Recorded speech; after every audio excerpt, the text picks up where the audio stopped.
which is the start of our meeting here. This is our recess meeting for the month of February, and we will first stand, I'll call the meeting to order, and then we will stand for the Pledge of Allegiance, followed by an invocation from Alderman Sistrunk, and then a moment of silence. If you would please stand with me. I pledge allegiance to the flag of the United States of America and to the republic for which it stands, one nation, under God, indivisible, with liberty and justice for all. Alderman Sistrunk, if you would please. Thank you. Let us pray.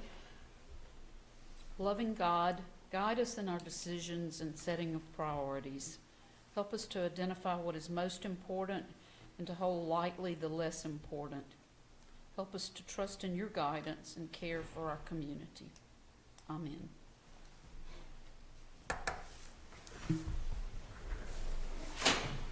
Thank you, everyone. We appreciate you being here this evening.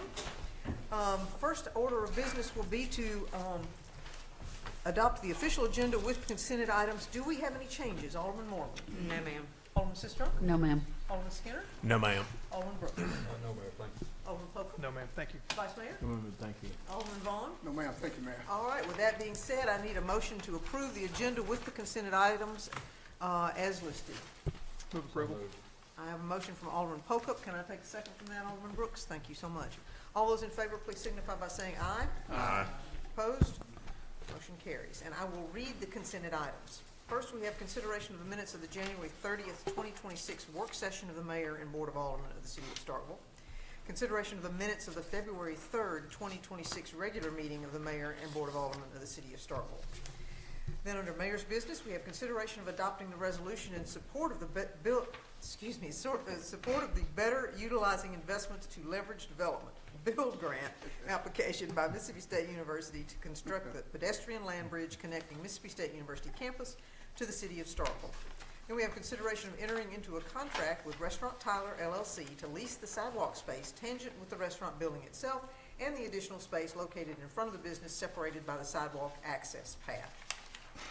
Next, we have discussion and consideration of final plat, FP 26-03, a request for final plat approval for Lot 2 of City Block 87 Revised subdivision at 208 Industrial Park Road in an industrial zoning district. Under engineering, we have consideration of accepting the Mississippi Department of Wildlife, Fisheries, and Parks, MDWFP, Recreational Trails Program, RTP grant award in the amount of $120,000 with a required match of $30,000 for the design and construction of a new skate park, and authorizing the mayor to execute all required grant documents, certifications, and agreements associated with the work. 2 is consideration of permission to advertise a Phase 1 request for qualifications, RFQ, approve the statement of work, approve the RFQ and RFP ranking criteria, establish an evaluation committee to shortlist design build firms, and proceed immediately with a Phase 2 request for proposals, RFP.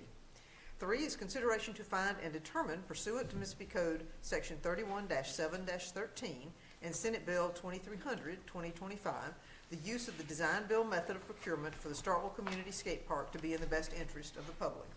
Item 4 is consideration of approving the low bid from Hannon LLC in the amount of $187,603 for the 2026 ADA Improvements Project. Number 5 is consideration of approving change order number 3 for the Main Street Improvements Project in the amount of a $208,276.75 increase and 17 additional days. 6 is request approval for the street department to advertise through reverse auction for the purchase of a bulldozer pursuant to state requirements and to authorize the city clerk to obtain financing quotes from local banks. Under Finance and Administration, we have number 2, which is acceptance of the January 2026 financial statements. Under Human Resources, number 1 is consideration of the disciplinary actions recommended by Environmental Services and Sanitation Director Chris Smiley for a Starkville sanitation commercial driver as a result of IA number 0205-2026. Number 2 is request authorization to hire Dylan Brower and Zachary Corbo as police officer pre-academy in the Starkville Police Department. Under Parks, we have consideration of approving permission to apply for funding from the America 250 Mississippi Grants 1 program grant and 2 mini grant for the 4th of July celebration. Under the Police Department, we have A, application for fiscal year 27154AL alcohol impaired driving enforcement grant.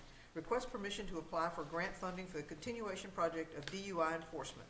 The grant is 100% reimbursable funds to DUI officers and approximately 600 hours of overtime for DUI enforcement. B is application for fiscal year 27402 Police Traffic Services Grant requests permission to apply for grant funding for the continuation of project of PTS enforcement, seatbelt grant. The grant is 100% reimbursable, funds approximately 680 hours in overtime for the traffic enforcement and speed detection equipment. C is request approval for updating the police proposed progression plan to include the rank of Lieutenant 2, Sergeant 2, and Corporal 2. Under the Utilities Department, we have 2, which is request authorization to accept the low quote from Hollis Brothers Electric and Refrigeration Company, Inc. in the amount of $17,220 for replacement of the HVAC unit at the wastewater treatment plant admin office. 3 is request authorization to renew the agreement with the ChemPro service for herbicide spraying for utility easements in additive areas at the same prices as the 2025 contract. 4 is request authorization to advertise for bids for the Water Well Number 9 construction project. And that completes the consent agenda items. Thank you, Mayor. I'm always happy to do that, Alderman Vaughn. Next, we move to announcements and comments, and under Mayor's comments, I get to make 2 introductions today, which is always a pleasure to me. So, Mr. Smiley, you want to bring your folks up?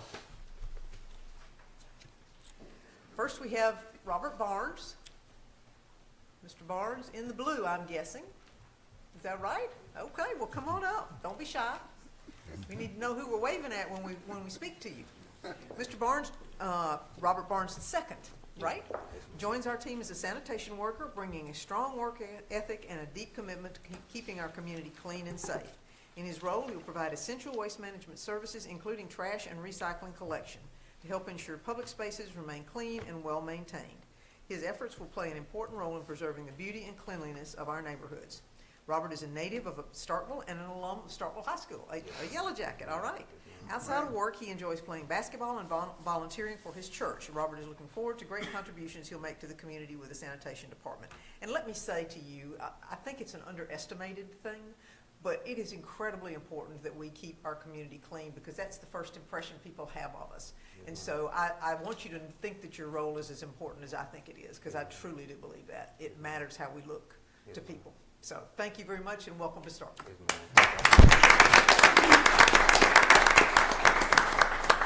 And next we have Ms. Veronica Hudson. She joins our team as a residential driver, bringing over 5 years of experience operating commercial vehicles. She brings a proven track record of safety, reliability, and a strong commitment to excellence in waste management. In her role, Veronica will be responsible for operating commercial sanitation vehicles along established routes, ensuring safe and timely collection of residential and commercial refuse. She will assist with loading and disposal operations, complete required inspections and reports, and work closely with her crew to maintain safety, efficiency, and compliance for the sanitation department. Originally from Starkville, we got 2 Starkville folks. That's great. Veronica is an alum of Starkville High School, another Yellow Jacket. Yes, she enjoys spending time with her children, doing yard work, and being in the woods. Veronica is excited to bring her experience and dedication to the sanitation department while continuing to serve her community with pride. So, welcome to Starkville. Thank you. Are you going to be wearing that hat while you're driving? Am I going to be able to see that hat? All right, thank you so much. And I do want to go ahead and say thanks to the sanitation department. As you all know, I think we had a citywide sanitation pickup today, and I got a text from Mr. Smiley that they completed it on time, and so hopefully everyone got picked up and all is well. So thank you very much for that. And I know it's extra work when we have those holidays, but we do appreciate that citywide pickup. So thank you so much. And also we had a very successful and busy weekend with sports. And so we had winning teams this weekend, which is wonderful. So we look forward to some more of that, and maybe we'll be seeing things like regionals being hosted this year, which would be fabulous. And I have nothing else. So Alderman Moreland, anything? No, ma'am. Alderman Sistrunk? No, ma'am, thank you. Alderman Skinner? No, ma'am. Alderman Brooks? No, Mayor, thank you. Alderman Poca? No, ma'am, thank you. Vice Mayor? No, thank you. Alderman Vaughn? No, ma'am, thank you.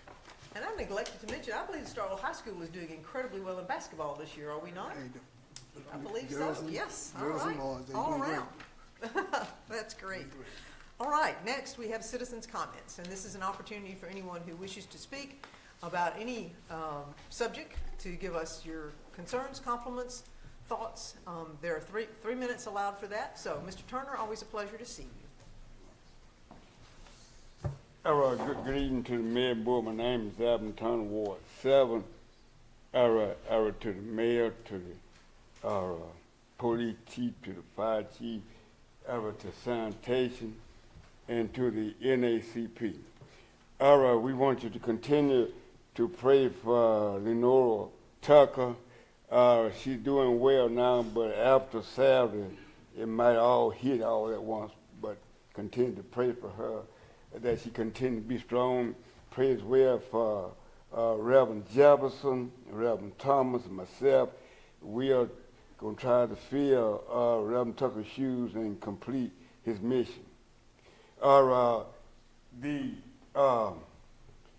citizens have a few concerns that kind of like giving them nightmares that why is the sidewalk so wide? How will we be parking? Would it be parallel or what? It's really they're trying to get to different places, and every time they look, road closed. Let help the citizens out that they be trying to get to the courthouse to pay their taxes, and they have to go round and round and round to try to find a place, and then they have to walk, hoping that pretty soon they'll get a break. I have my brother that's next to me, John. He's 63 years old. I'm 62, and I got a picture for the police chief and the mayor. He appreciate you all keeping me out of trouble. It's hard to do, Mr. Turner, but we'll work on it. Okay. And just let me speak just real quickly. And Cody, correct me if I'm wrong. The intersection out here that's been closed should be open tomorrow afternoon, and so the access will be there. And when we do that, then we're going to be going one lane like we did on this intersection or this block. We're going to be going one lane over the next block where Starkville Cafe is. But all that signage will be out there. We will have maps available. But this intersection up here that's been closed for quite so long is going to be open starting tomorrow. So access should be improved. All right, anyone else under citizens' comments? Anyone else? Now, we will have the public hearing on the parking, on the RV park. Is that what Yes. If you want to wait, if you have something else you'd like to talk about, you're welcome to do so now. You just weren't sure when. Yes, our ma'am. time It'll was. come under a public hearing. Okay. Yes, ma'am. All right. All right, anyone else under citizens' comments? All right, seeing none, I will close it as citizens' comments, and we will go to public hearings. Our second public hearing and consideration of the adoption of amending the alcohol ordinance. This is something that we have looked at the last board meeting. We had a public hearing on it, did not take it up for consideration, but it is up for a second public hearing this evening, and then consideration for the board to decide one way or the other if they so choose. So this is an opportunity to speak.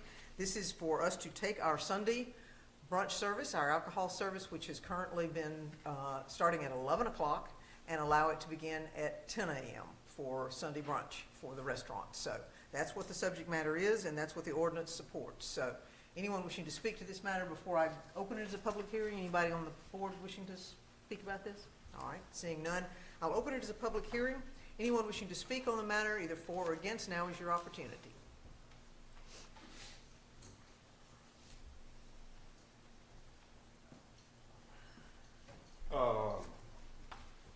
My name is Aldermen once again. We need to be careful because we got the ICE people want to take over the police job, and we got this open weapon, open carry law, and we are blessed so far. But we don't want, if we got a strong ordinance, we don't want to make it weak, and we turn around and have a whole lot of chaos that's unnecessary. Thank you, Mr. Turner. Anyone else, either for or against? Anyone else? All right, seeing none, I will close it as a public hearing. Do we have a motion? Mayor, I move approval of this. I've talked to restaurateurs in my ward, and they all are in favor of it. And as a matter of fact, I think one may actually open earlier if this comes into place. So I move approval of this. All right, thank you. Do I have a second? Second. I have a second from Alderman Moreland. Any discussion? Any discussion? Seeing none, all those in favor, please signify by saying aye. Aye. Opposed? Nay. Nay. All right, motion carries by a vote of 5-2. Thank you so much. All right, next we have a public hearing on requesting a rezoning. This is 26-01, 27 feet of the rear yard of 611 Spruill Place from TNE to T5C. Thank you, Alderman Vaughn. Mr. Havlet. And it works. Yes, this is RZ 26-01. This is Mr. Castleberry is requesting rezone 27 feet of the rear yard at 611 Spruill Place from traditional neighborhood existing to T5C. That's 611, the subject property. The Board of Aldermen had previously approved a replatting of this property on January 6th. The area in pink that's shown on here is what was added to the Cotton Crossing site. The UDC allows for an amendment to the official zoning map based on error with a need to correct the error or changing the neighborhood that has occurred to such an extent to justify the proposed rezoning, and there is a public need for the rezoning. This primary basis for this request is going to be on error. Section 4.3 of the Unified Development Code requires zoning district boundaries to follow to the greatest extent possible the property lines. Allowing the lot to remain split zoned would conflict with this requirement and create an error in the official zoning map with a need to correct the error. The proposed amendment is consistent with the city's of Starkville's 2016 comprehensive plan, which supports coordinated land use patterns, functional mixed-use development, and zoning practices that reflect established development patterns. This request was noticed in accordance with UDC. 17 property owners of record were notified directly by mail, and a legal ad was published on January 23rd in the Starkville Daily News and a sign posted on the property. As of this date, we have only received one email requesting information, and on February 10th, the Planning and Zoning Commission unanimously recommended approval of this request based on error. If there are any Thank you. questions. Any questions of Mr. Haviland? Alderman Brooks? Just a couple, Ms. Howard. So the plat has already been changed. The plat has been approved. They have not filed it yet. They're Okay. kind of waiting to file it based on this. Right. Because they don't want to file it without being able to use the property. I understand. And so with that, then we're talking about the 27 rear feet of this yard, but really it'll actually be part of the other property, correct? Correct. Yeah, so, It's currently, in its current state, is the rear yard. okay, right. But as soon as this is approved, it could be even contingent upon them filing the plat to make it the final approval of it. That's what I want to make sure everybody understood that. Yes. That's it, thank you. Okay, thank you. Anyone else of Mr. Haviland? And I believe I saw the applicant in the audience. Yes. Mr. Castleberry, do you have anything you wish to add? Happy to answer any questions, but no, I. Okay, well, let me see. Are there any questions of Mr. Castleberry? All right, seeing none, in that case, I'll just open it as a public hearing. Thank you for being here.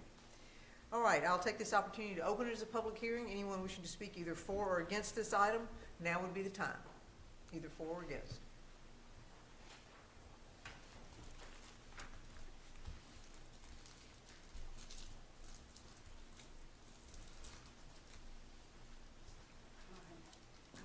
Yes, ma'am. Just come to the microphone so we can hear what you say and My provide name your is name, please. Ramona Connolly, Thank you, ma'am. and I stay on Spruill Place. I did not receive anything in the mail about wanting to rezone.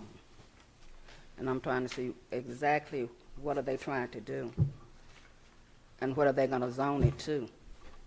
Mr. Haviland, you want to? Yes, so the shopping center that's on Russell Street that's behind 611 Spruill Place, they're buying 27 feet of her backyard, and they're wanting to extend their parking into that backyard with a buffer zone.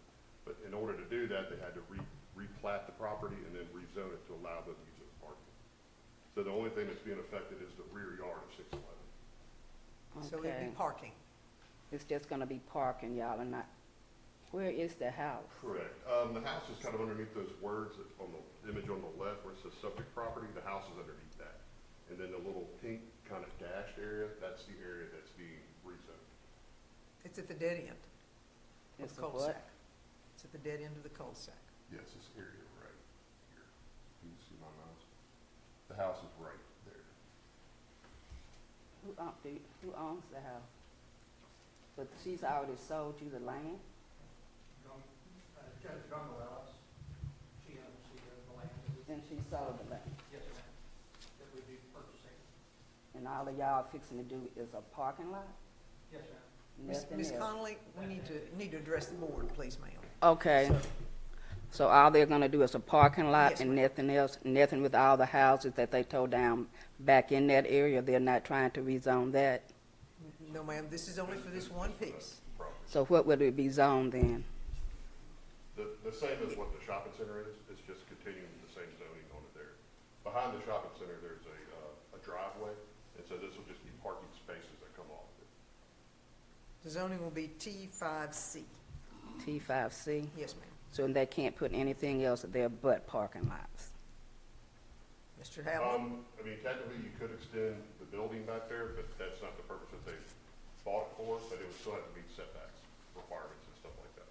It'll have to, what did you say now? Setback requirements, it would have to be off the property a certain distance, and there'd be some buffer requirements in there too, if they were to do anything else other than the park. But 27 feet is a pretty tiny amount of space. It's probably about from knee to the wall right there. It's about 27 feet. Okay, Yes, ma'am. Anything else? no, that's all. All right, thank you so much. Mhm. Anyone else? Anyone else? Seeing none, I will close it as a public hearing. Do I have a motion? Move approval contingent upon the filing of the plat. Okay, I have a motion from Alderman Sistrunk. Do I have a second? Second. Second from Alderman Pokup. Any further discussion? All those in favor, please signify by saying aye. Aye. Opposed? Nay. Nay. Oh, okay. Motion carries 5-2. Thank you. All right, next we have a public hearing consideration of SE 26-02, special exception. This is a request by John Lacey to allow for an accessory dwelling unit located at 927 Barnett Drive in an SD2 zoning district.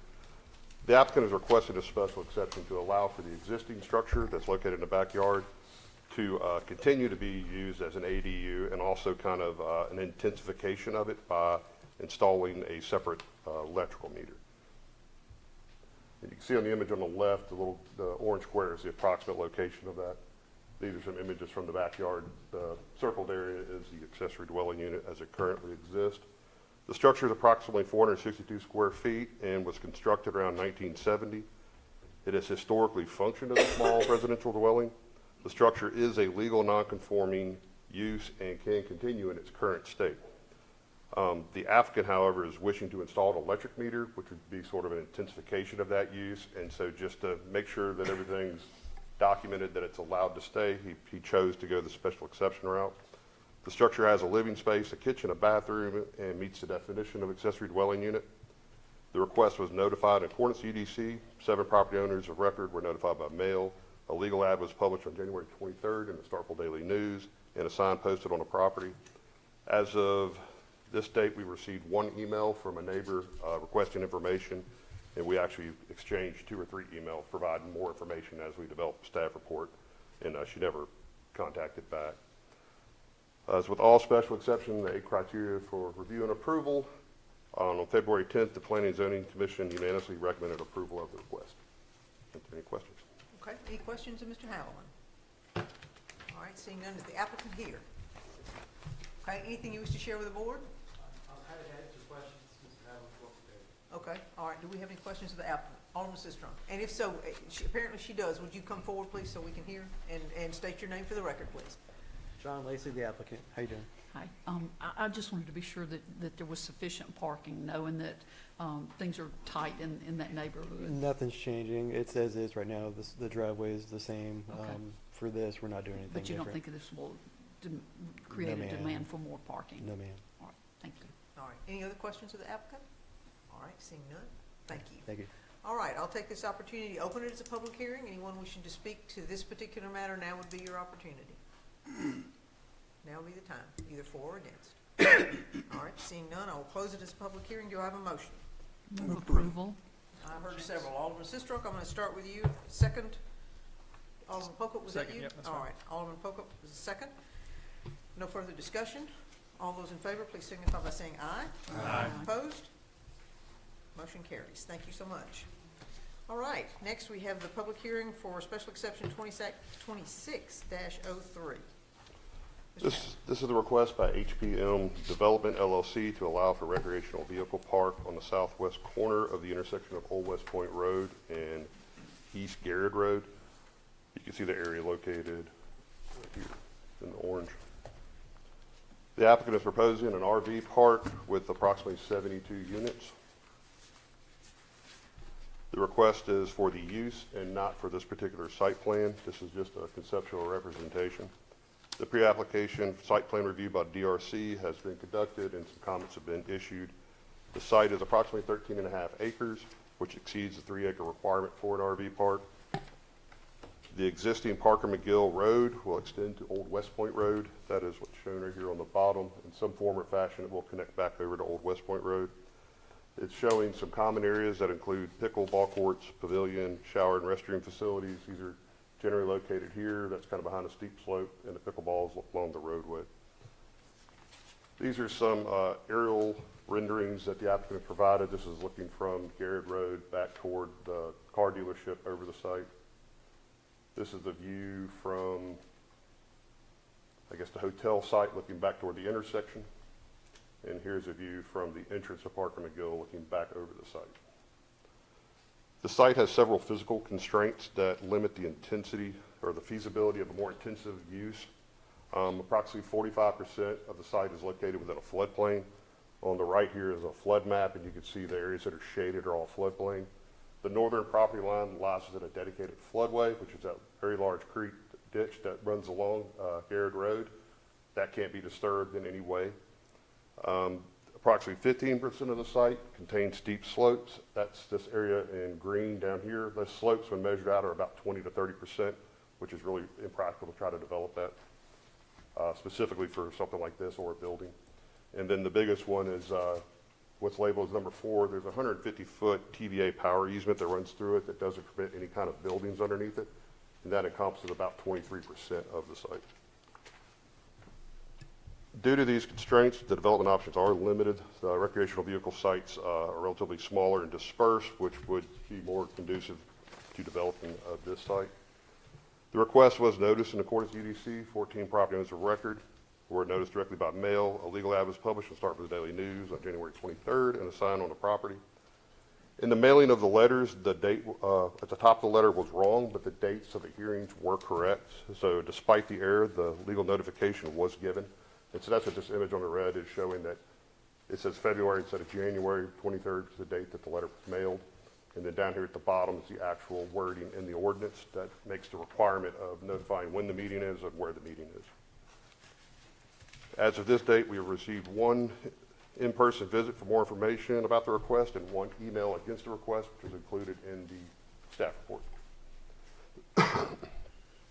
UDC has 8 criteria for special exception review and approval. And on February 10th, the Planning and Zoning Commission unanimously recommended approval with 3 conditions. These conditions are related to screening the RV park from both Old West Point Road and East Garrett, and having covenants to restrict the placement of accessory structures on individual RV sites, and shielding outdoor lighting from surrounding properties. And if there are any questions. Did they specified either a combination, I see landscaping, berms, or fencing, so they didn't settle on anything particular as the sheet? Nothing in particular. Screening would be, to Okay. minimize the view as much as possible. Okay, all right. Any questions of Mr. Howell? All right, there was something Alderman about, Brooks. yeah, I'm sorry, condominium. Yes, because the way this site is laid out, staff is requiring that it be a condominium and not a subdivision.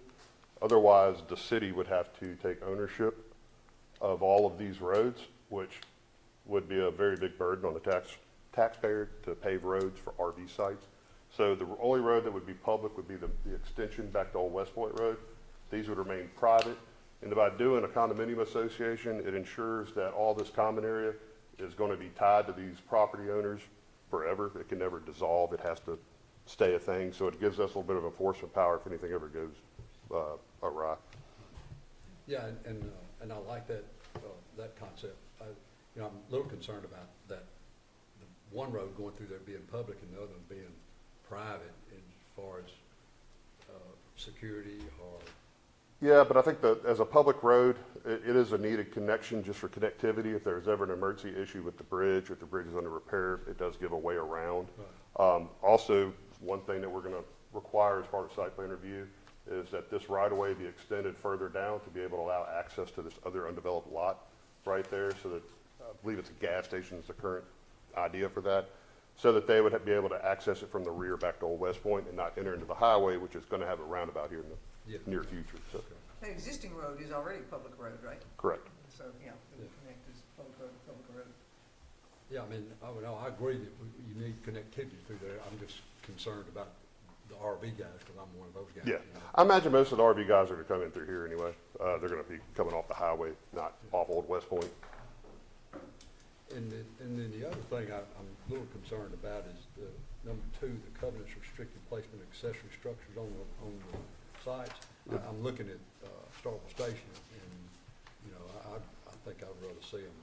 That one wasn't very strictly worded at P&Z. The thing that he kept bringing up when he was talking about that covenants was, you know, stuff like swings and park benches and stuff like that.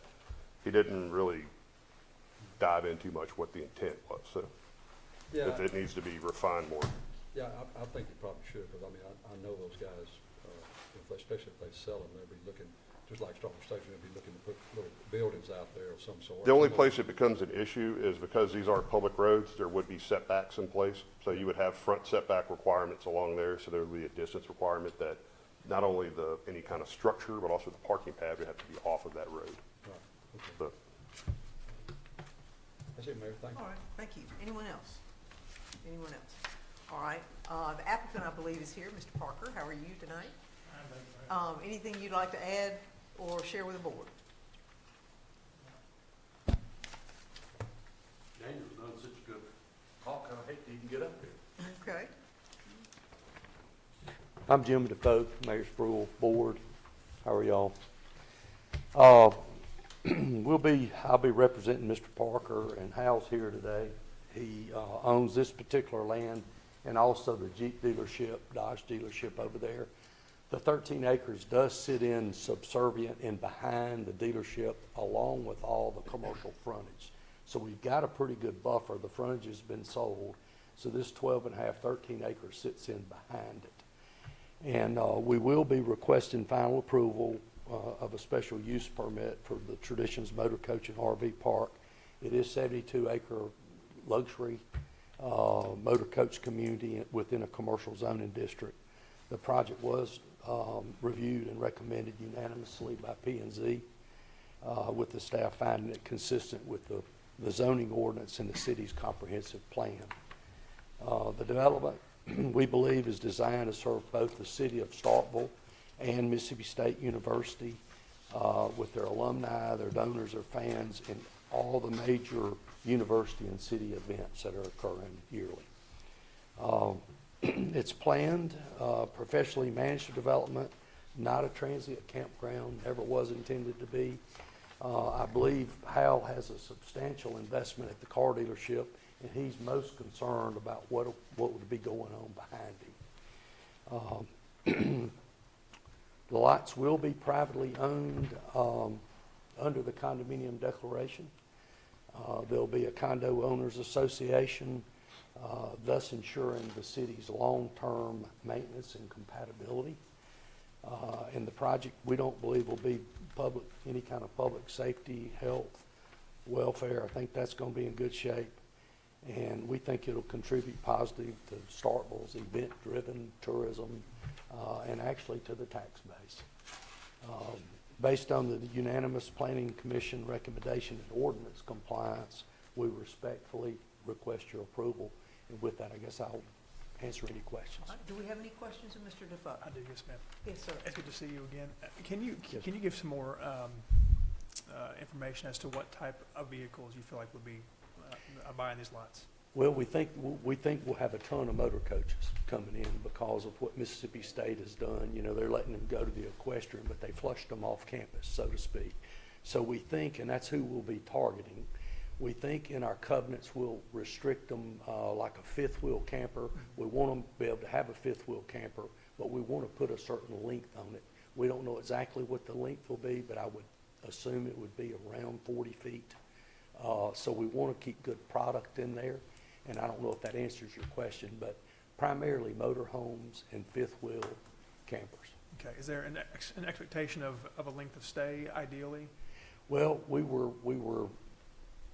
you know, hoping because we'll be selling lots, it may be $100,000. We hope that we can get a little relief on that 2.5.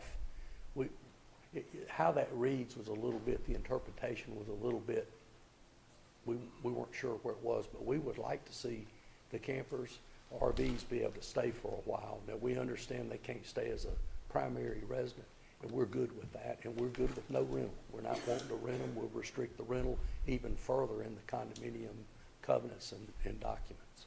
Okay. You know, with the size of the RVs and coaches that you're talking about, with Old West Point Road there and Garrett Road, them being able to pull out on those roads safely, that's all been worked out with the engineers in the plans and goals? We still have to go through full engineer, Okay. but the modeling of the road and the turn radiuses, we have looked at that. Okay. At times, you may have a big motor coach come in pulling a Jeep, and so it is quite lengthy. You may be in the late, 50s, 50 feet, 60 feet.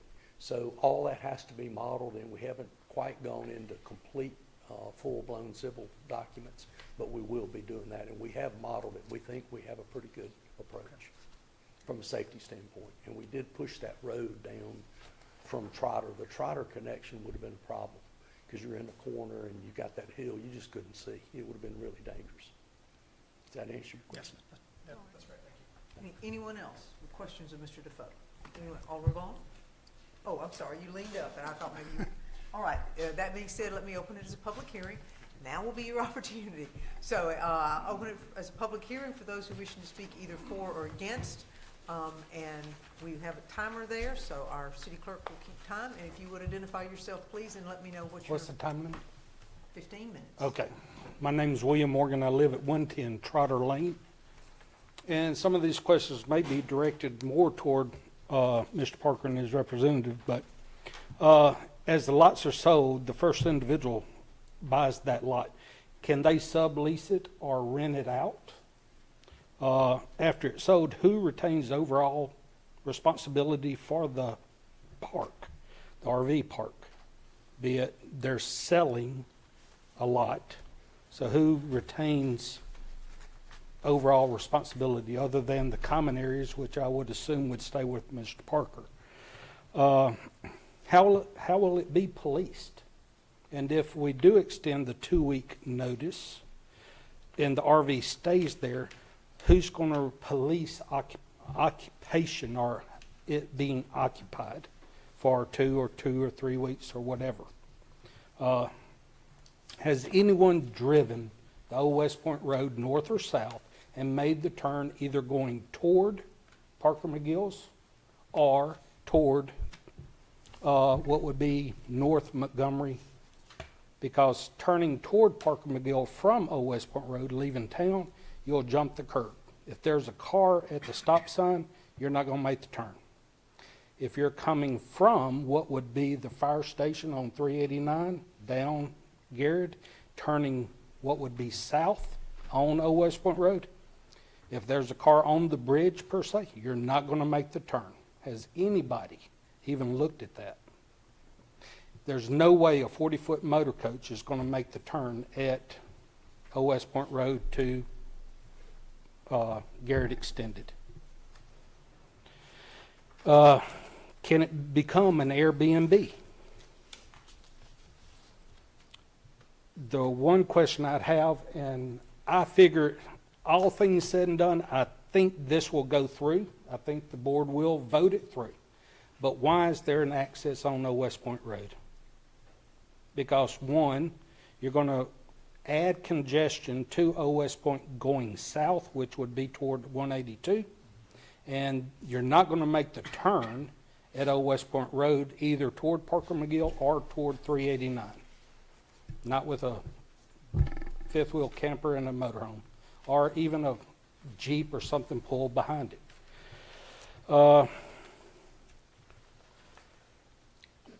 I saw on the notes there was a one vehicle limit in addition to the motorhome parking. One of the things from previous experience, I drove a wrecker, and whenever there was a ball game and stuff, there were parties, and I was always called out to the apartment complexes because the fire station couldn't get through. It being a private road, how is that going to be policed? This will add to sanitation, trash, sewer, water. How's the trash going to be done? Is it going to be Dempsey dumpsters, or each lot going to have its own trash receptacle? How's that going to be accomplished? The berm privacy fence, which would be, it was mentioned during the city planners meeting last week, that there would be a berm or a privacy fence. And I don't see how you're going to put a privacy fence on Old West Point Road, maintain the ditch, and have parking from that TVA easement. So they would lose lots, or that's not going to happen. And I don't know that that was addressed during his comments from the previous meeting we had last week. Again, I had the how long would it be occupied, and what determines leaving, and what's the limit. I understand the RV parking there, being parked there. I would, if I spent that kind of money for a piece of concrete, I'd want to leave my RV there. But occupation, or being occupied, how long will it be occupied versus is it going to be student housing? I know that the RV lot that I believe is behind what I call the old Jitney Jungle, going toward the vet school, only has one entrance. Why does this have to have two? And I was told the city required the old West Point Road access. So I'm asking why? If the other one only has one, why does this one have to have two? One, it would save Mr. Parker a lot of money. But two, it would alleviate some of the issues that I have being a property owner, and what I feel it will affect my taxes on. Overall, who polices it? Those were my questions. And I'm here because another neighbor was unable to attend and had sent me notes that he had emailed to the city and wanted me to take notes as far as what the response was, which I never heard anything to it. And I can read his email to the city, or if y'all have it, his name is Hugh Cam Smith. He's at 109 Trotter, my neighbor. And any responses to the email that he had? We have received his email, we have it. But no response to it? No, we're taking information now, we're taking Okay, your okay. comments. Okay. That's all I have. All right, thank you, Mr. And I Morgan. appreciate your consideration. All right, thank you. Anyone else?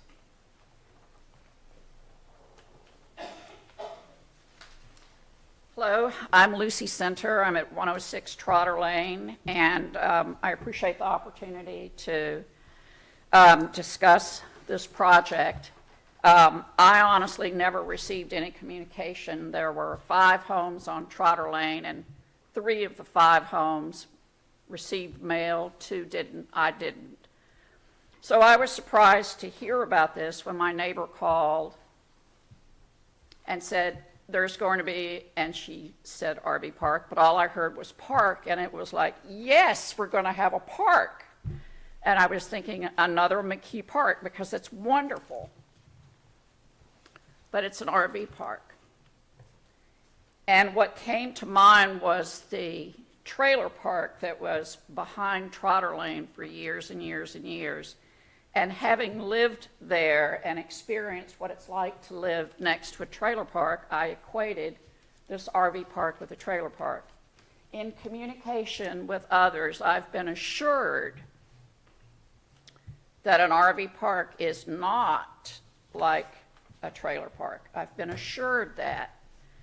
But there are still questions about the transient nature of the non-residents who are going to live there, but more importantly, and I have not heard this from anybody, the effect that this RV park is going to have on my property value. When it was originally described, when it was asked, will this have any detrimental property will this have any detriment on property values nearby? The answer was minimum. Well, unfortunately, my house is one of those houses that was considered minimum.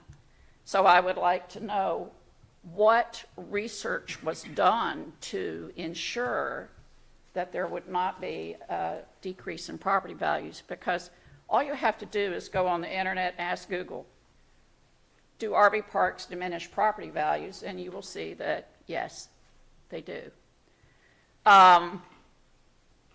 So what am I supposed to do about my property if this goes in? Do I just put it on the market and sell it? We've owned this home since 1966, and now this is going in. We're going to have problems with the roads. We're going to have problems with the bridges. We're going to have problems with city services, I assume, coming in, police, ambulances, way noisier than this little country house used to be, but that's progress.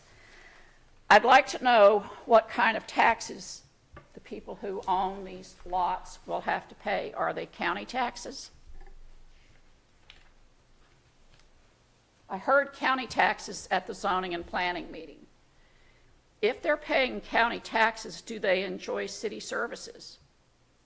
Police, ambulance, sewer?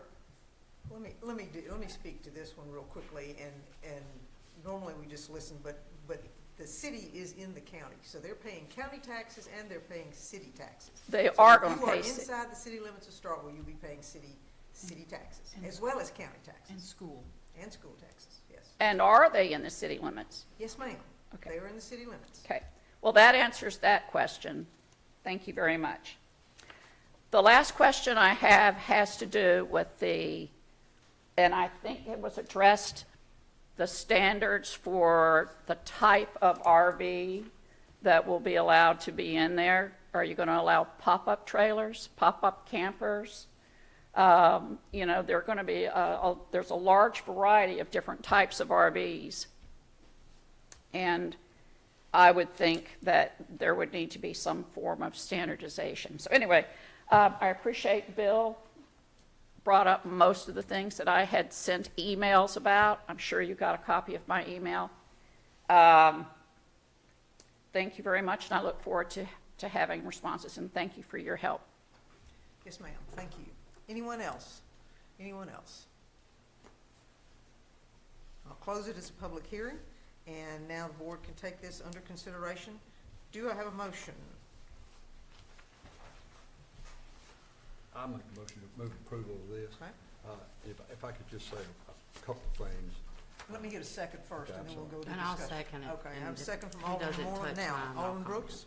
Yeah, just a couple, just to address some of their traffic concerns. I've got a 45-foot motor coach, and sometimes I pull a trailer that's 30-foot long, so you can do the math on that. And but I'm looking at how this thing, now, I understand this is a conceptual plan, but it's going to probably have to be laid out very similar to this. And I'm looking at how I would get in and out of this place. And, if I was coming in off of Highway 12, I'd probably turn and go up Park McGill Road, depending on where I was in the lot, might go up to the old West Point Road and turn back, but you'd be turning left, so you'd have the widest turn. It'd be the same thing as you were turning in off of West Point Road. But for me to go in and out, more than likely, I'm gonna use the other road. And most of these RV guys are like me. We look for the simplest, easiest way in and out of these places and where we make a turn. Because again, 40-foot, 45-foot motor coach pulling a Jeep or a trailer behind it, you're pretty wide.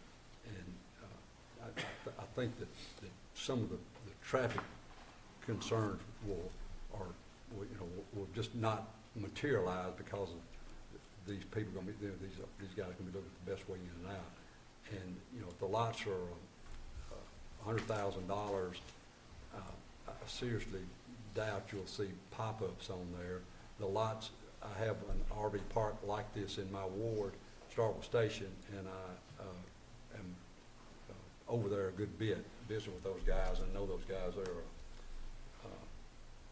A lot of them are the Mississippi State folks, and so I'm over there at that lot.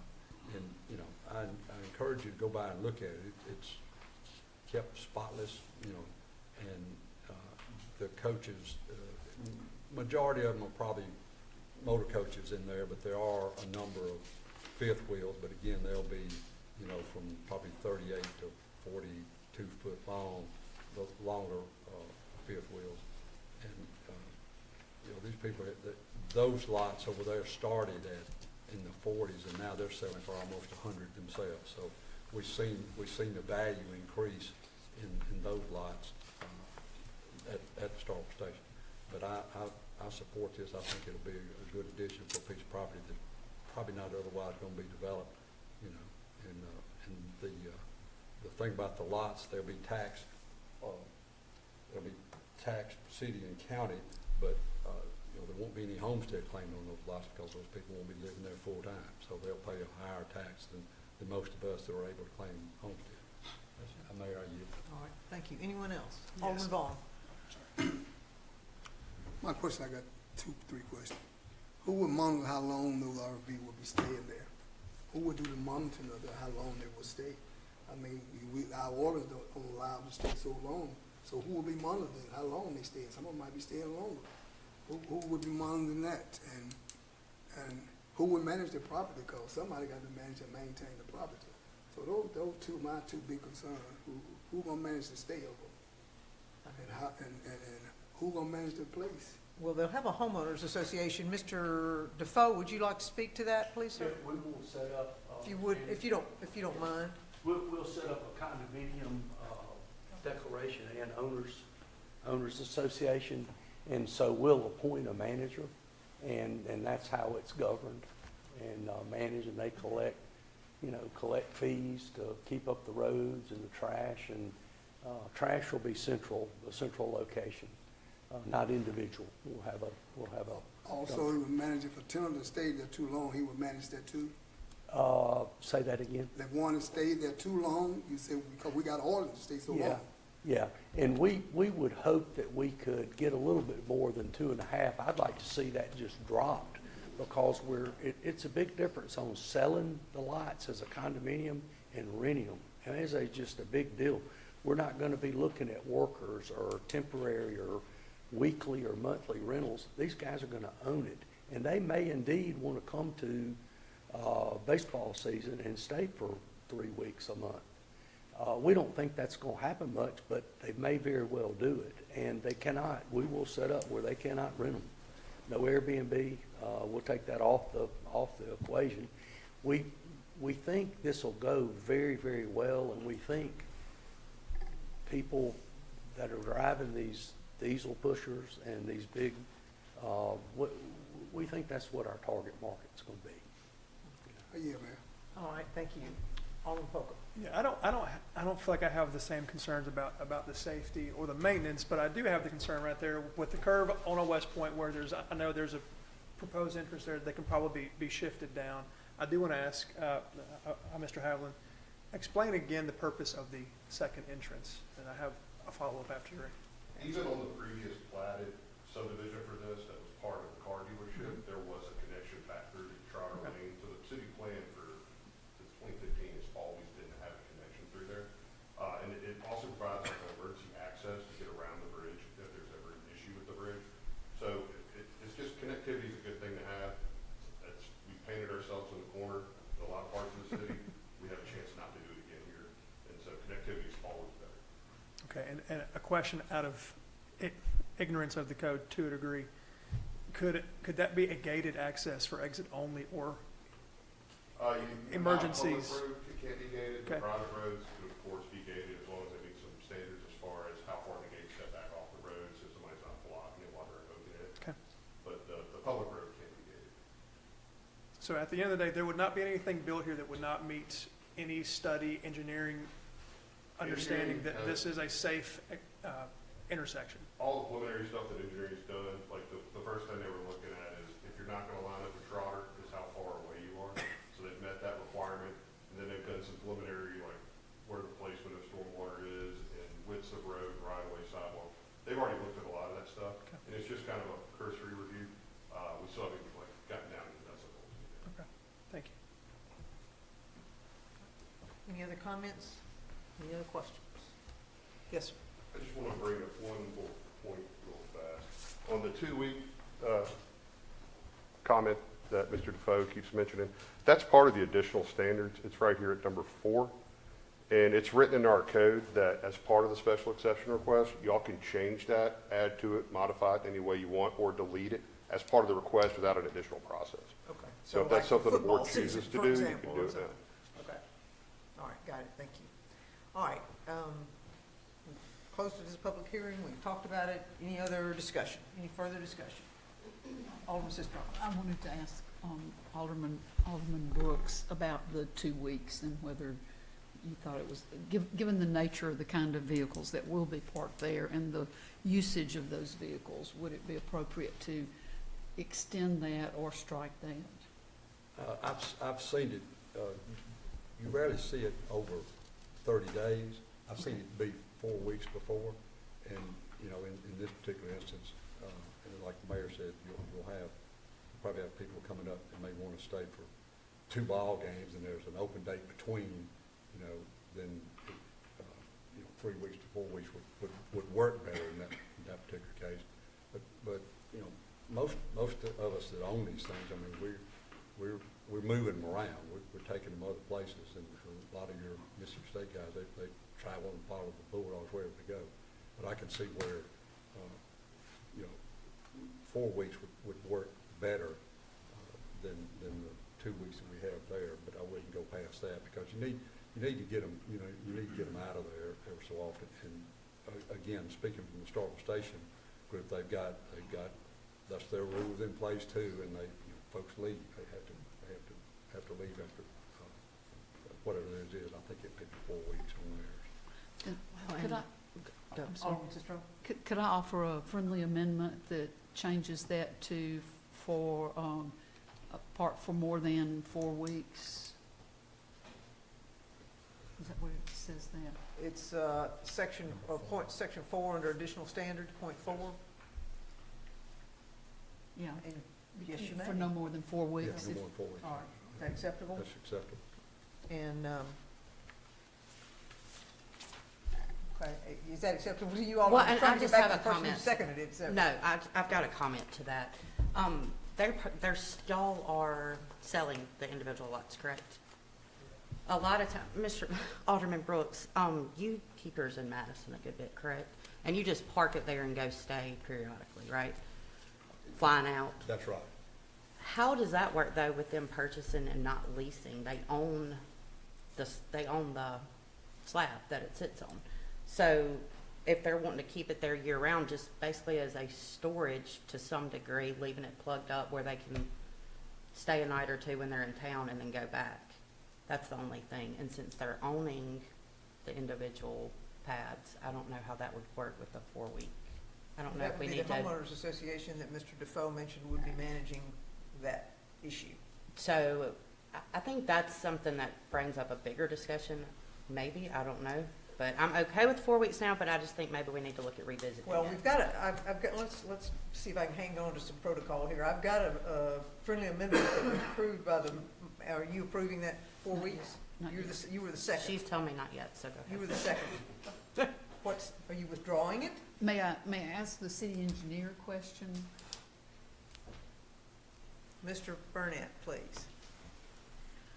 Apparently, because this is in a floodplain, there may be some special requirements about how often things have to be moved? Yes, ma'am. So per federal code, any mobile homes, recreational vehicles in the flood zone are required by federal law to be moved every 2 weeks, and those vehicles have to be considered road ready, which means they can't be flat, they have to have gas in them. And there's actually a community in Florida that makes a parade every 2 weeks to move as a formality. And so this is a federal requirement, and so I would want the board to know that before you make any. So where exactly, is it in the blue area there? The blue area, but this area is designated as a part of our firm update, our FEMA firm update, and so the proposed preliminary information we have would have the entire But property. that's not accurate right now, though. It's not accurate now, it's anything in the blue zone. But not yet. Is that correct? Or is it currently in the blue zone? Well, This is the current. part of it is, but yes, ma'am. If it were brought into the floodplain in the future, the requirement would still. And I believe some of these may be in the flood zone. Okay, currently. well, all right, so what I'm trying to get at is what we're acting on tonight, is it the floodplain now? I believe some of the northern lots may be in the current Okay, well, we flood need to, mapped we area. can identify them, I'm sorry? This purple area is inside the floodplain. Okay, so those would be the ones that would be identified as needing to move every 2 weeks, is that correct? That's correct. Okay. Yes, ma'am. All right, so, do y'all understand that? Is it okay? Mr. Defoe? So I also understand the FEMA guidelines, you know, even how the stubbing of the utilities, if you will, all that has to be a certain distance out of the floodplain. And I believe we are going to be filling the site to remove it out of the floodplain. Okay, We need to be able to sell them. and is that I mean, allowable? There is, it's a condition called a CLOMAR, it's a conditional letter of map based on fill, but that has to be approved by FEMA before it's regulatory. So it's allowed, it's just not allowed until it's completed and gone through the process. Okay, but And it does that take is some your plan time. to do so? Ma'am? That is your plan to do so? I believe our plan is to lift it out of the floodplain and give it another designation, Okay. removing it from the floodplain. Okay, so back to, well, it was back to a motion associated with, you were asking about the 2 to 4 weeks, so do you want to put a qualifier to that? Do you want to say out of the floodplain? Is there an appropriate language that we need to add to this in order to create what is necessary? As in, we expect that those that are in the floodplain to be raised out of the floodplain in order to get the approval? Well, and since the floodplain is going to be updated soon, and more of it is likely to be in the floodplain, how do we? Well, we need to deal with what we got right now. Do we have a second? I do. I had a Okay. second from you. No, But we, On my amendment. but her amendment, I don't Okay. have a second on her amendment, and Okay. does your amendment stand? Could I ask the board something? Hang on just a second. You want to withdraw it for the time being, for further discussion? And then we need to look at it later. We can revisit the 4 weeks when you get closer to, Okay. getting that Because notification. I would ask to please think about what we're doing. We're really talking about a high-end park. And don't want to be too restrictive because we've got lots of grandparents that come up. They like the activities. A kid may be graduating and they may stay. They're staying, they're spending money. They're not eating in the RV very often. They're out in the community. They're spending dollars. And so I hate to get too restricted with us trying to kind of sell an upper end. It's going to be the highest price market that there's been. It's a great location. When do you anticipate these being on the market? Kind of as soon as we can get started, but we have to go through civil and the floodplain. We may could do some other areas, but the floodplain's going to take a little time. Anytime you file for a letter of map revision or CLOMAR or LOMAR, it takes time. And but I would just hope that the 4 weeks, I agree with Mike. I think that's probably reasonable, but you could have, they are owning the lot, and you could have where you need more time than that. And the way we were reading the ordinance is we weren't talking about time moving the facility, the RV. It was more of you can't live in it as a primary residence, what we believe it says. And again, we don't want to live in it as a full-time resident. We are totally in concert with the city. We'll also rent restrict it, but don't take too much of them, their joy away from ownership of having a lot in there. They're going to want to be in the community and maybe stay the whole football season. We don't know what what they'll do, but so anyway, that was just a comment that I would to your point. But moving it doesn't mean that you have to take it to Madison or Gulfport or Tennessee. It just Right. means you have to leave the area for a minute and come back, so. Right, that's right. so. But we don't believe that's the way that reads. We believe, In the additional standards, it doesn't read that it has to be moved every 2 weeks. But in the FEMA requirements, it is very specific that it has to be moved. in the flood, departments in the floodplain. Has to be moved or movable, But- both. And I believe we take that out of play when we fill the site and get the map revised. Are you gonna go forward before you get the map revision? We probably will start on the civil and see if we can maybe help the Corps along. It sounds like they're already studying it and they owe y'all a decision pretty soon.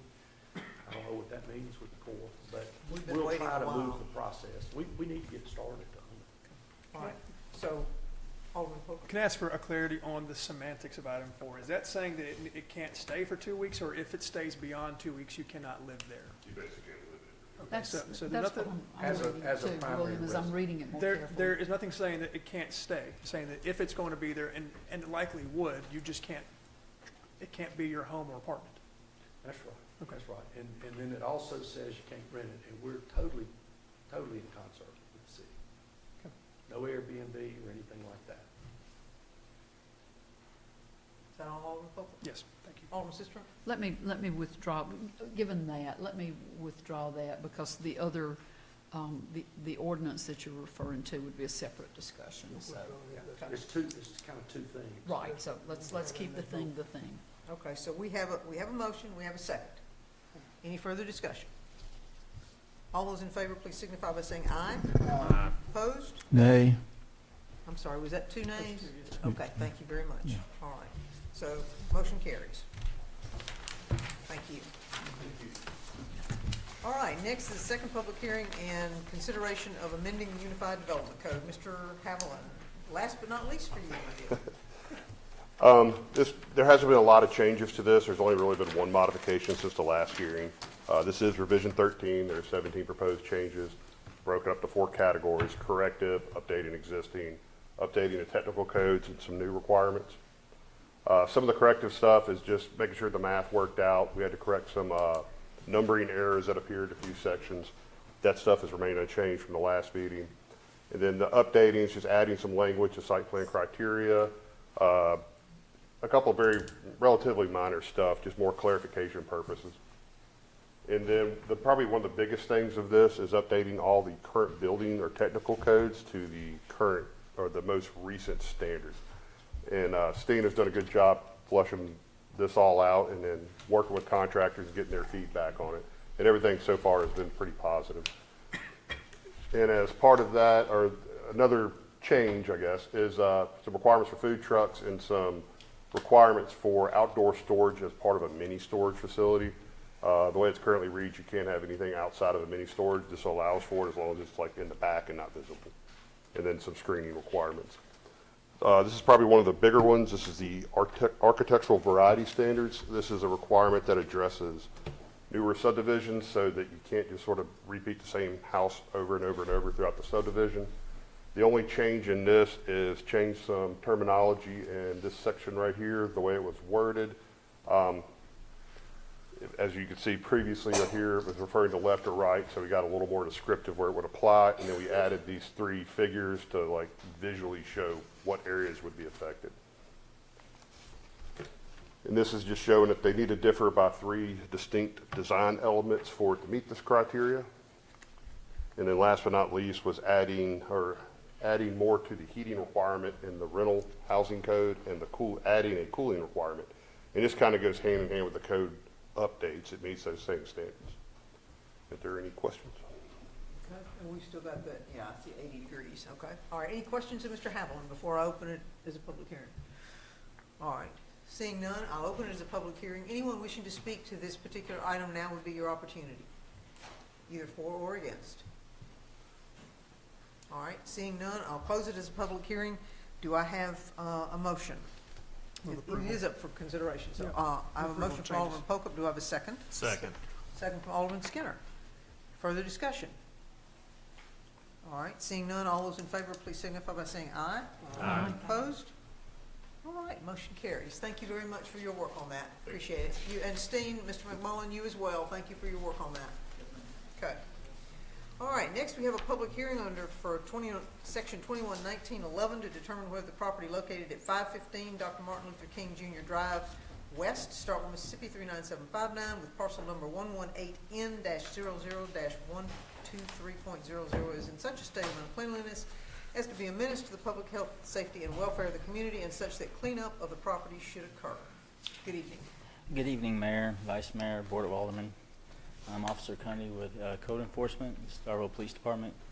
I'll be talking about a 211911 for 515 Dr. Martin Luther King Jr. Drive West, Starkville, Mississippi 39759, parcel number 1189 November -00123.00.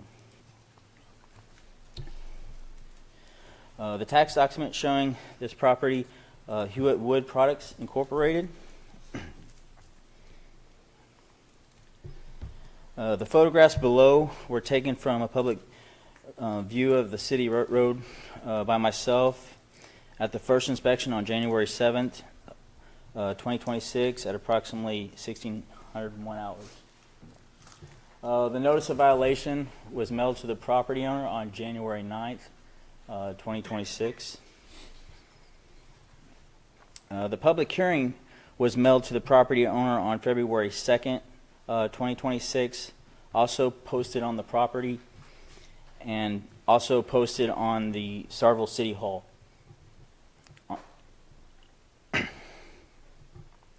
An administrative inspection warrant was signed by Judge Brian Kelly on January 29, 2026. The administrative inspection warrant was executed by myself, Lieutenant Crothers, Lieutenant Gillen, and Officer Harvey, and the building official, Steve McMullen, on February 2nd, 2026. At approximately 10-12 hours, photos were taken from the interior and exterior of the structure. Drywall was destroyed, exposed studs throughout the structure. It's kind of hard, it's kind of a little blurry up there. The ceiling also had water damage. Vegetation was also growing in the open windows. Debris scattered all over the floors in multiple rooms throughout the structure. The interior floor had holes and missing boards, making it unsafe to walk. Again, you'll see that debris continues throughout the structure, along with intruding various vines growing inside from outside. Also, the foundation, if you look in the support leaning on the opposite direction, underneath the bottom on the supports where the bricks are, it's kind of hard to see with this picture. On February 17th, 2026, a re-inspection of the property was performed by myself at approximately 11:55 hours. The re-inspection showed no change to the property. And there's the re-inspection. Do I have any questions? Any questions of Officer Cundy? All right. Seeing none, I see Mr. Hewlett in the audience. Mr. Hewlett, do you have anything you'd like to say to the board? Yes, ma'am. If you would come on up here. Richard Hewlett, owner of this property, and I hate you had to go through all this. I'm going to tear it down, be glad to tear it down. I've been for a couple of months. My wife's father had broken his hip. We've been out of town. I didn't know this. I didn't know. I knew that it had to be torn down, but I didn't know that it was ongoing, that I needed to do it really quick. So, but anyway, I'll get it. I found out today that it was serious and I need to clean it up, so I will. Okay. And what kind of time frame are you looking at to get that Well, done? I'm gonna have to move a machine over there and get it. I'd say 30 days. would be good. Okay, all right. Okay, thank you. And I'm sorry, I had to Any go to all that questions- trouble. Any questions of Alderman Vaughn? Mr. Hewlett, you sure 30 days, or you want a little more? No, he needs 30 days is fine. You get 30 days? I'll get it. We'll get started on it quickly. I see you already started putting the fence up around some of it, yeah. Well, that was on that other side. Right. We've been focusing over on the other side, cleaning all that up, and we just hadn't gotten to the house yet, so. Okay. Thank you. Thank you. All right, I need to open it as a public hearing. Anyone in this, who would like to speak either for or against the declaration of this being a public nuisance in terms of 21-19-11, now would be the opportunity. Anyone? Seeing none, I'll close it as a public hearing. Do I have a motion? Move approval. I have a motion, and that would be with 30 days? 30 days. All right, so 30 days from now, I have a motion. Do I have a second? Second. Second from Alderman Sistrunk. Again, the 30 days is the timeline. All those in favor, please signify by saying aye. Aye. Opposed? Motion carries. Thank you very much. All right, 30 days, Mr. Hewlett. All right, next, next item.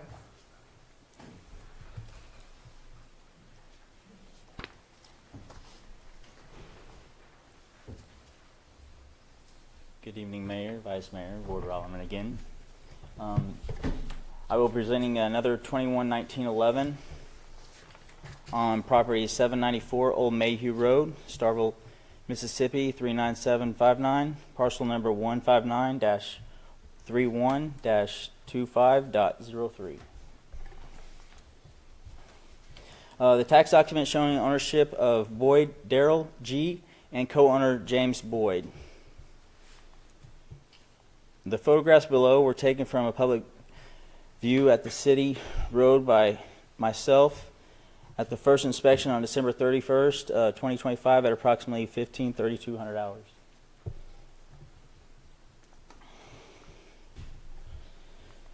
Notice of violation was mailed to the property owner on December 31st, 2025. The public hearing notice was mailed to the property owner on February 2nd, 2026. On February 2nd, 2026, a public hearing notice was posted on the property and was also posted on the City Hall, Starkville City Hall. An administrative inspection warrant was signed by Judge Kelly on January 29th, 2026. The administrative inspection warrant was executed by myself, Lieutenant Crothers, Sergeant Gillen, Officer Harvey, and the building official, Steve McMillan, on February 2nd, 2026, at approximately 11:27 hours. Photographs were taken from an interior and exterior of the structure. Also, miscellaneous items were scattered throughout the property. The bracing was holding up walls and giving away from continuing to fall. You guys can see it over there. Right in there. Strong wind to take that one down. Also, insulation falling from water damage due to drywall in the ceiling. Water damage to the underlayment supporting the roof.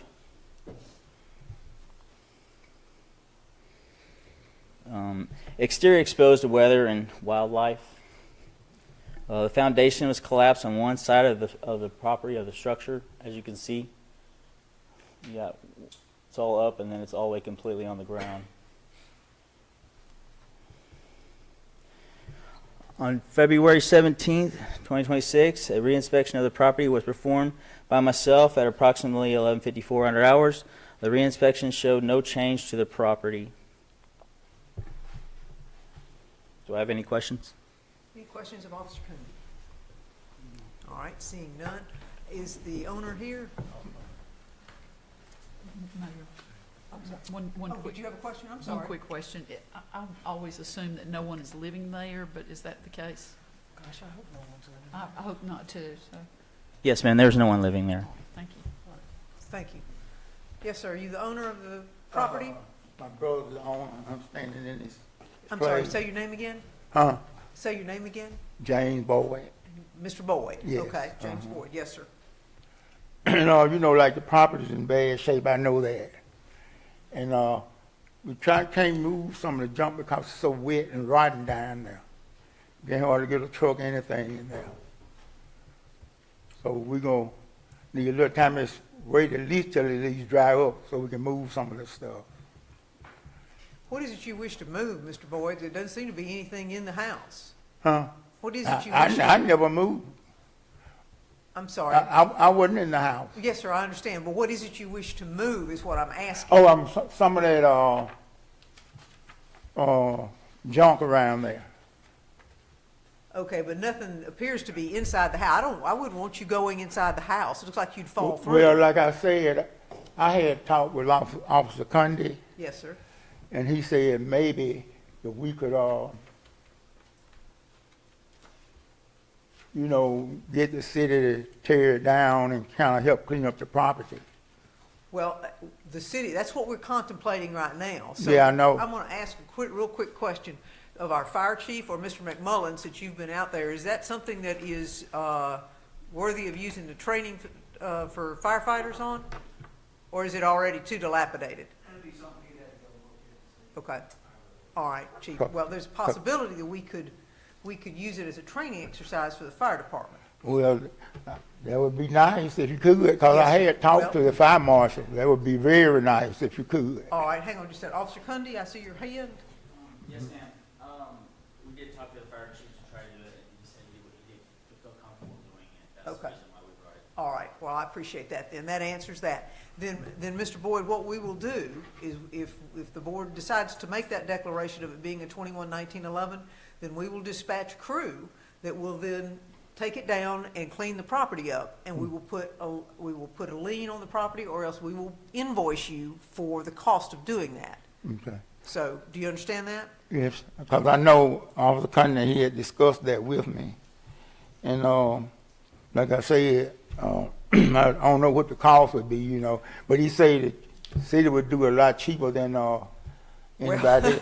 That's what he told me. I That may don't very know. well be the case, and that's kind of where we are right now. So Yeah. if you're not choosing to do anything with it, then we're going to be in the position of doing it ourselves, and then putting a charge or a lien on the property for doing so.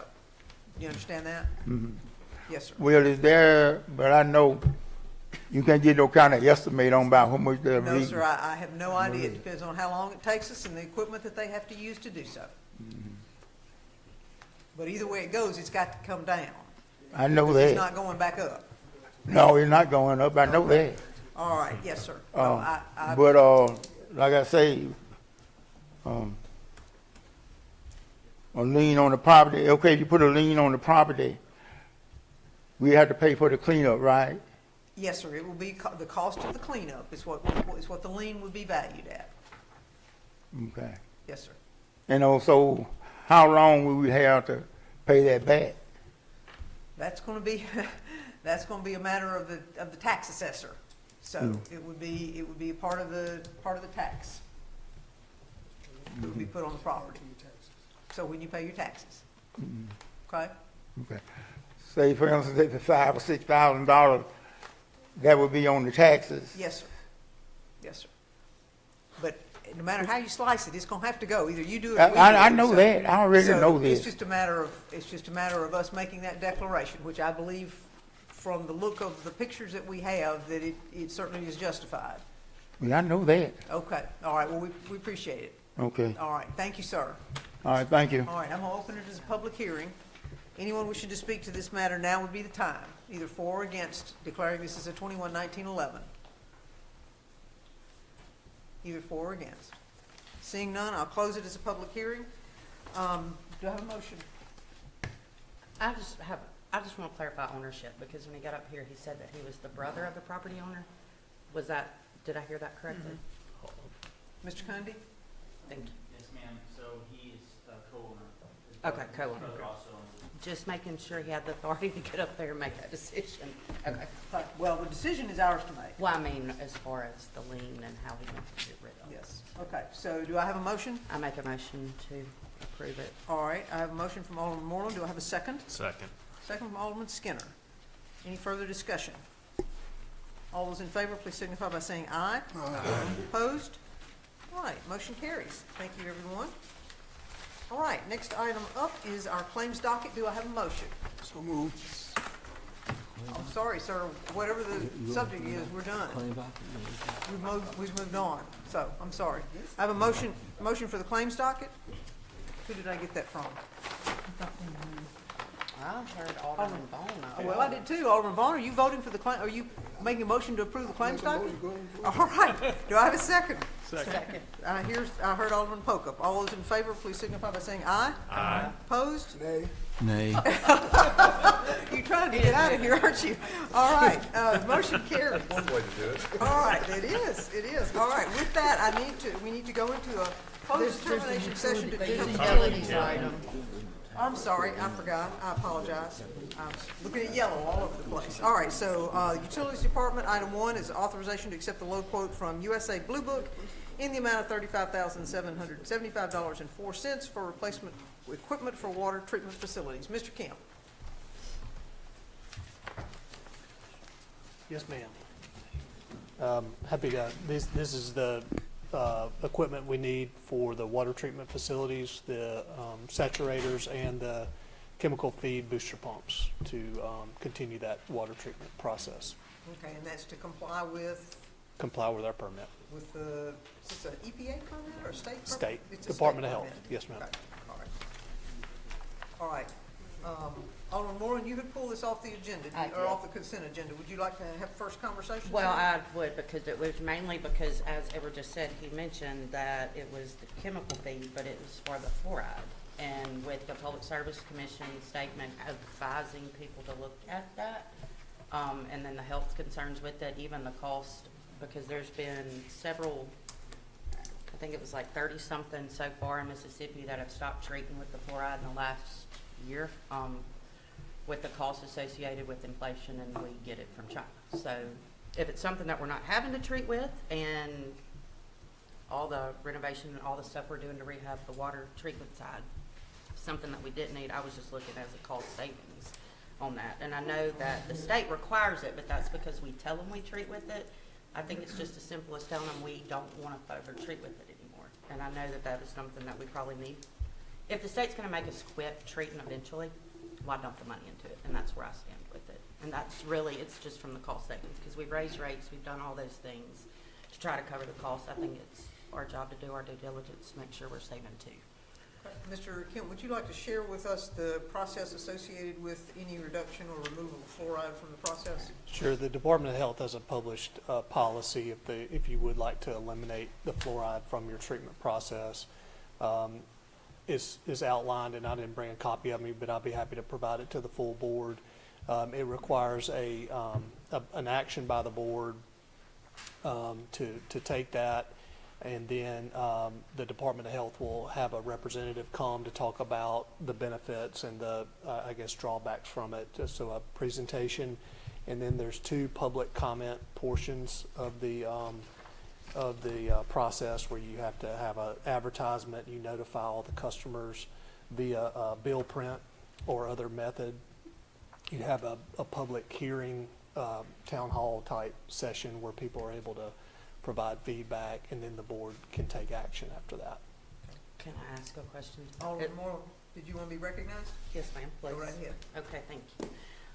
That is, would they come to talk to the board? Is that something that is required, or is that not an optional thing? You can decline that, and then you don't have to go through the other steps, correct? Because I know Madison County, and there's another county around that area, that they did not have to go through those processes. I don't know the answer to that. I'm just going off the policy that was published on the Department of Health's website. So if there's an option to opt out of that, some of those processes, I can certainly make a call to the Department of Health and see what would be required to modify. Essentially, what you're doing is modifying your permit. And Brookhaven too is another one that just actually quit treating 2 weeks ago. So that's where I think that's the town that I read that off of, where they didn't have to go through that process. Anything else? All right, Alderman, I'm sorry, Mr. Kemp, does the equipment that you're interested in getting the low quote for, the $35,000, does it do anything besides fluoride? It's nothing but fluoride? Strictly fluoride. Strictly fluoride? Yes, ma'am. Okay, all right. All right, anyone else? Alderman Sistrum? When you go through this process of not adding fluoride to the water, there's fluoride naturally occurring in the water, is that not correct? Yes, ma'am. And, but not at sufficient levels to provide the health benefit for, that is associated with fluoride. And I'll be honest, the fluoride controversy is really quite interesting and goes back decades. And early on, the controversy was that it was a way that Russians were going to be able to take over the United States by making us less resistant to whatever. So it's a long-standing controversy, but there's like any drug or supplement in this case, there's a risk-reward, risk-benefit, cost-benefit kind of thing that you have to look at. And it truly is helpful, particularly in poor areas, in preventing dental issues. And unless you get to a fairly high level, it does not have significant side effects. But the impact to the dental care is a lifelong improvement in the health of people. Some of us, I grew up without fluoride, and I've paid for it dearly through the years. There are people who can afford to do these supplements on their own, but a pretty significant part of our population would not be able to do this, and they will be looking at either poor dental health or significant dental bills for most of their life. So I'm inclined to think carefully through the idea of removing the or ceasing the treatment, and I'd like to be sure that we were on solid ground about how you do it if we do it. So. Okay. Yes. Do we treat with fluoride, or are we treating with we're treating synthetic, correct? Yes. Okay, thank you, everybody.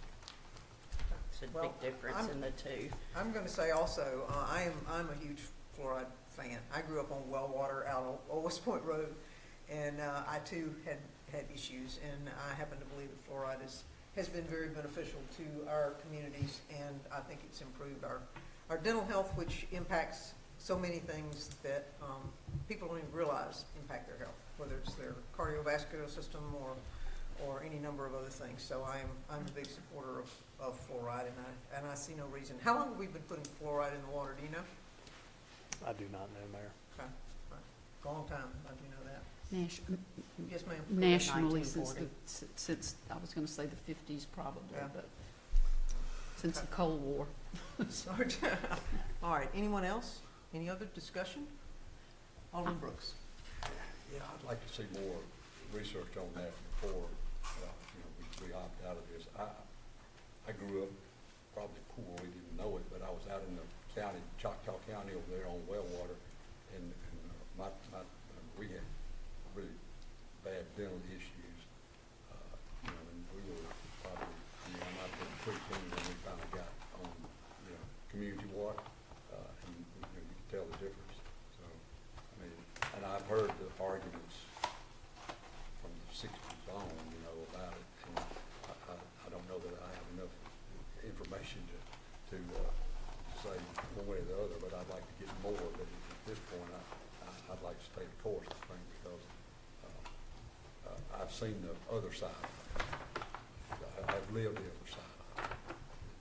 Had cousins in town that had fluoride in their water, and they didn't have bad teeth like I did. Really?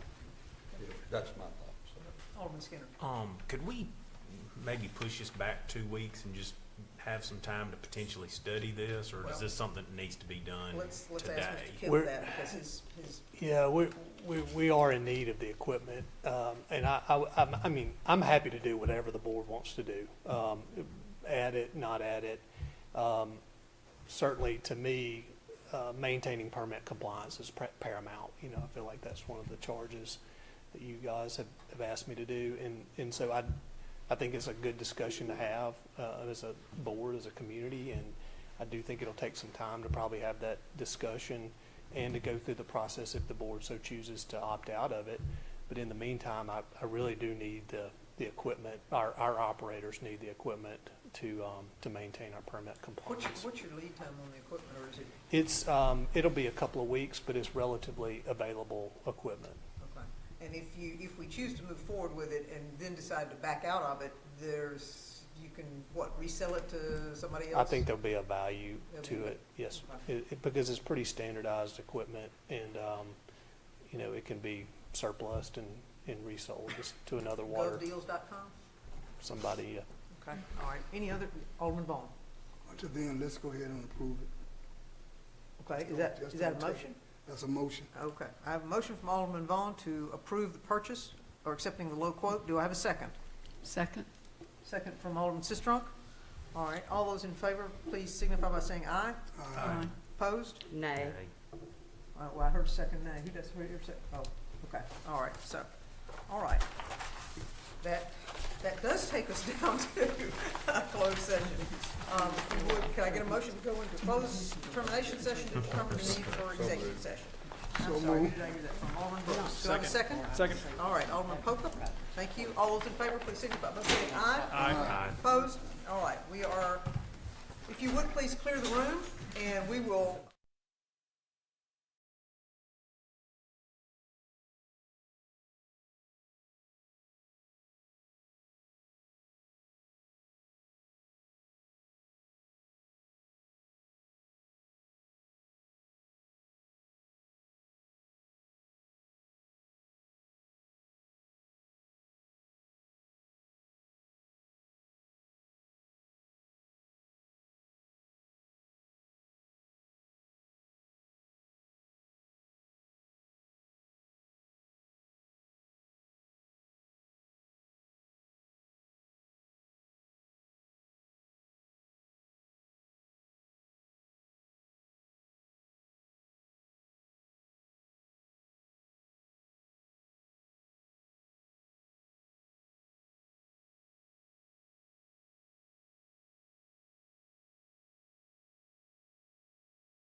nobody else out there?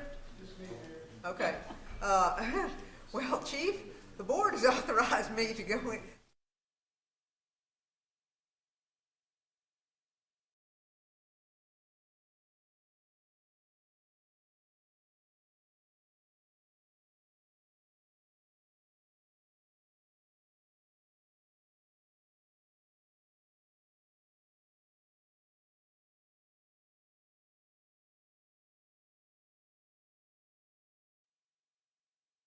Item this work session within 1 hour of this meeting by posting such notice at City Hall.